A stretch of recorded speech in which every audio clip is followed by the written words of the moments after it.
আজ 1 মাস পর যাচ্ছি বাবার বাড়িতে, মানে আমার জন্মভিটেতে, 2 দিনের জন্য থাকতে।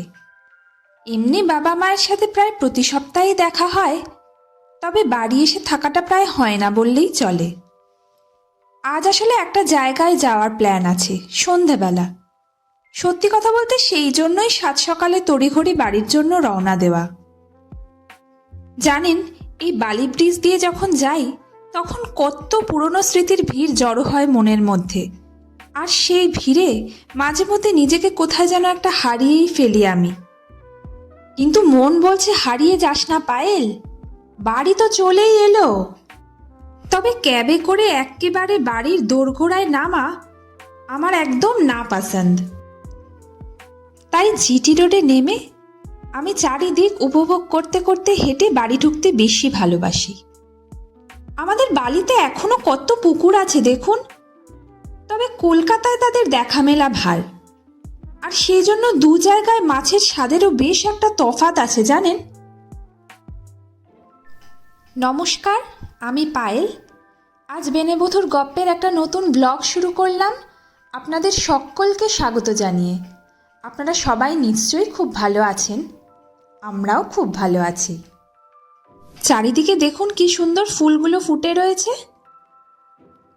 আর ওই যে দূরে দেখা যাচ্ছে ওই কচি কলাপাতা রঙা দোতলা বাড়িটা, ওইটি হলো গিয়ে আমাদের শান্তির নীড়।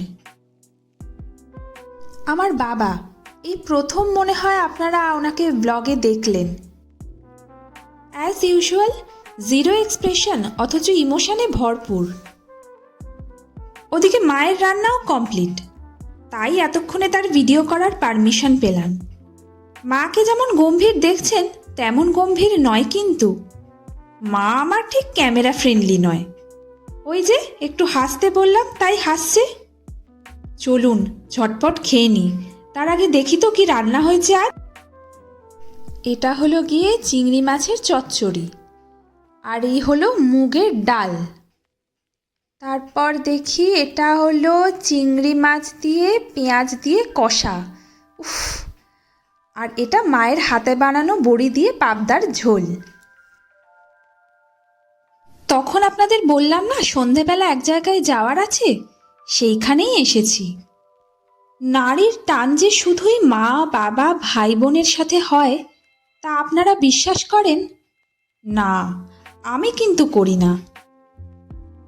আমার সেই শিশুবেলার বন্ধুরা, তাদের সাথেও আমি যেন সেই একই টান অনুভব করি।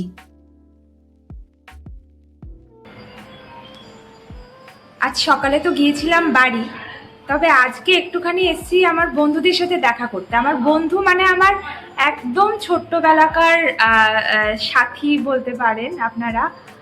তো তাদের সাথে একটুখানি দেখা করে একটু গেট টুগেদারের প্ল্যানই হয়েছে আজকে। তো এসেছি প্রতীতির বাড়ি, ও এসছে সেই আমেরিকা থেকে, এখন কর্মসূত্রে ওখানেই থাকে। আর আমার প্রথম ব্লগে আপনাদেরকে বলেছিলাম না যে আমি মাখলা দেবীশ্বরী বিদ্যায়তনের স্টুডেন্ট, তোর বাড়ি এই মাখলাতে। তো আজকে আমরা সবাই এখানে এসেছি, একটু মজা করব, আনন্দ করব, আড্ডা দেব।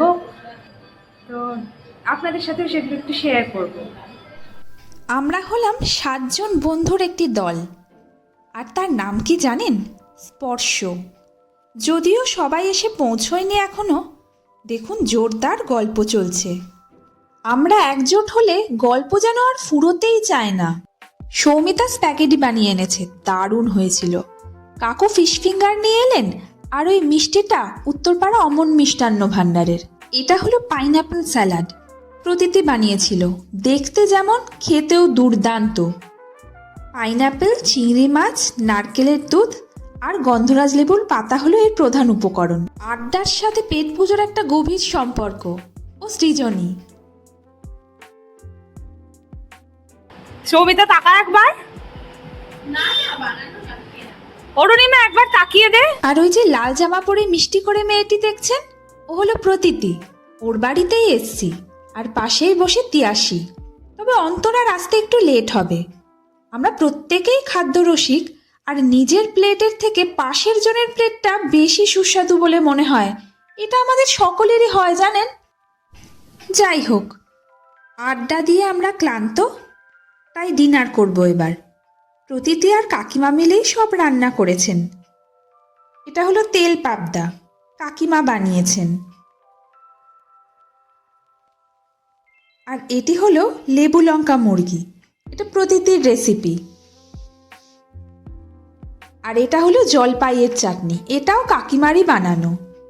মায়েদের হাতের রান্না করা কোনো পদের স্বাদই আলাদা।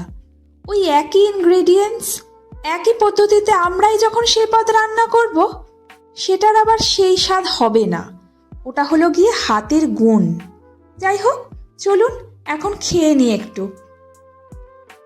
ডিনার শেষে এবার হবে মিষ্টি মুখ, তাও আবার তিয়াশির হাতে বানানো ব্লুবেরি চিজ কেক দিয়ে।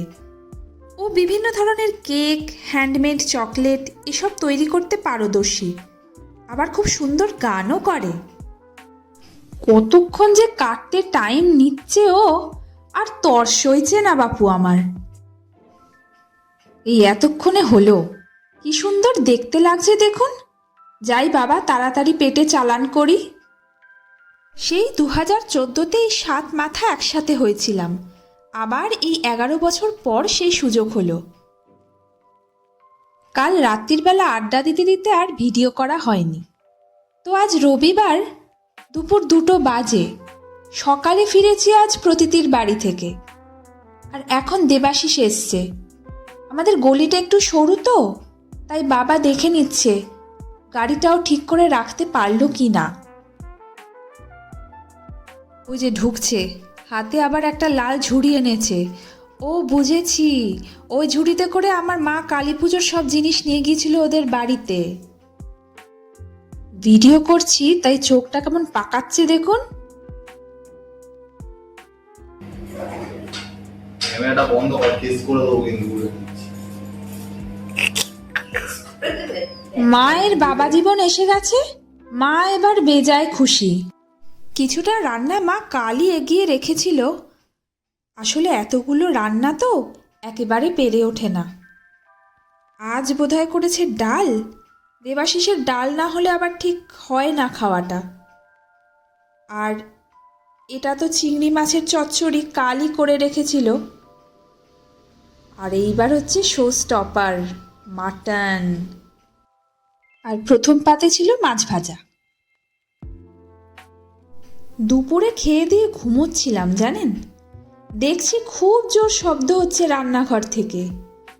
গিয়ে দেখি শিলে গরম মশলা বাটা চলছে জোর কদমে। তো আওয়াজের আর দোষ কি বলুন। কি হবে জানতে পারলাম, পোলাও রান্না হবে। আসলে আগেরবার বাড়ি থেকে যখন এসেছিলাম মা একটু পোলাও পাঠিয়েছিল, একটুই ছিল। তা দেবাশিসকে জিজ্ঞাসা করলাম তুমি খাবে, তো না বললো বলে আমি পুরোটাই খেয়ে নিয়েছিলাম। তার ঠিক 2 দিন পরে তার মনে পড়েছে যে তুমি বাড়ি থেকে যে পোলাও আনলে সেটা কোথায় গেল। ভাবুন একবার, কখন যে ওর কী খেতে ইচ্ছা করে বোঝা খুব মুশকিল। তবে পোলাওকে যে পরমান্ন কেন বলা হয়, এই পোলাওটা না খেলে আপনারা বুঝবেন না। আলাদাই স্বাদ। রেসিপিটা পরে কোনো সময় আপনাদের সাথে শেয়ার করব। একটুখানি অন্য ধরনের, জেনারেলি পোলাওয়ে যে মশলাগুলো ইউজ হয় তার থেকে এটা একটু আলাদা, তাই স্বাদটাও দ্বিগুণ। আর তার সঙ্গে মাটন। আসলে এত বেলায় খেয়ে রাত্রিরে আর খেয়ে যাওয়া যাবে না, তাই মা একটু পুঁটুলিতে বেঁধে খাবার পাঠাচ্ছে। মায়ের মন বলে কথা। আমার ও বাড়ির মা মজা করে বলেন, খেয়ে আবার ছাকা বেঁধে নিয়েও এলি। বাবা খাবারগুলো গাড়িতে তুলতে যাচ্ছে, না করলেও তো আবার সে শুনবে না। সত্যি মা বাবার মতন বোধহয় পৃথিবীতে আর কেউ ভালোবাসতে পারে না। এ হলো নিঃস্বার্থ ভালোবাসা, একচুলো খাদ নেই সেখানে। এবারে যাব ও বাড়িতে, কাল তো আবার অফিস। আর মায়ের মুখখানা দেখুন, বেচারি একেবারে ক্লান্ত হয়ে গেছে। আবার এসো সবাইকে নিয়ে, ভালোভাবে থেকো। হ্যাঁ আবার বন্ধুদের বাড়ি না, এবার আমাদের বাড়িতে এসে থেকো আবার, হ্যাঁ ঠিক আছে। ঠিক আছে? প্রতি বাড়ি যখন এই বাড়ি ছেড়ে যাই, বিয়ের পরের দিনের কথাটা খুব করে মনে পড়ে জানেন। তাও নিজেকে সান্ত্বনা দিয়ে এই বলে যে এখন তো ফোন আছে, যখন ইচ্ছে হলো কথা বলে নিলাম, একটু ভিডিও কল করে দেখে নিলাম।